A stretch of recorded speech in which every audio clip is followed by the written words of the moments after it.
तर नीटच्या paper leak प्रकरणामध्ये RCC क्लासेसच्या मोठेगावकर सरांचं नाव आलं आहे. पण लाखो विद्यार्थी जो पेपर देतात तो लीक करण्यासाठी करोडो रुपये तर लागले असतील ना. मग या लोकांनी एवढे पैसे खर्च का केले? तर ते खर्च नाही केले, ते इन्व्हेस्ट केले आणि त्याला रिटर्न कसं भेटतं माहिती आहे का?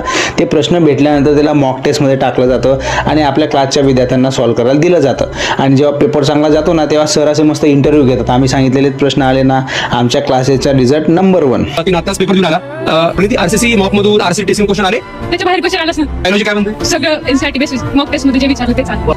मग एखादा अभ्यास करणारा गरीब विद्यार्थी जेव्हा हा व्हिडिओ बघतो तेव्हा तो इन्सिक्युअर होतो आणि त्याला असं वाटतं की मला जर नीट काढायची आहे तर मला या क्लासमध्ये ॲडमिशन घ्यावंच लागेल. आणि मग तिथं ॲडमिशन घेतल्यानंतर तिथं राहायचा खर्च, खायचा खर्च, जिथं सरांची मोनोपोली चालते, ट्युशन फी, असं करून एका विद्यार्थ्याकडून 5-1 लाख रुपये सरांना प्रॉफिट होतो. आणि मग ते पैसे असे रिकवर होतात सरांचे. पण एक विचार करायला पाहिजे, हा विद्यार्थी जेव्हा पुढे जाऊन डॉक्टर बनेल ना तेव्हा तो काय विचार करेल माहिती आहे का? माझ्या वडिलांनी घर गहाण ठेवलं होतं, दागिने गहाण ठेवले होते, तर मला तर कमवायचेच आहेत पैसे. मग एखादा गरीब व्यक्ती त्याच्याकडे येतो किंवा काही देशाची समस्या येते तेव्हा हे लोक जरा पण कॉम्प्रोमाइज करत नाही आणि पैसे कमवाय मागे लागलेले असतात. म्हणून एक क्लासेसवाले आपली मोनोपोली बनवून देशाचं तर भविष्य खराब करतात आणि गरीब लोकांचंही नुकसान करत असतात.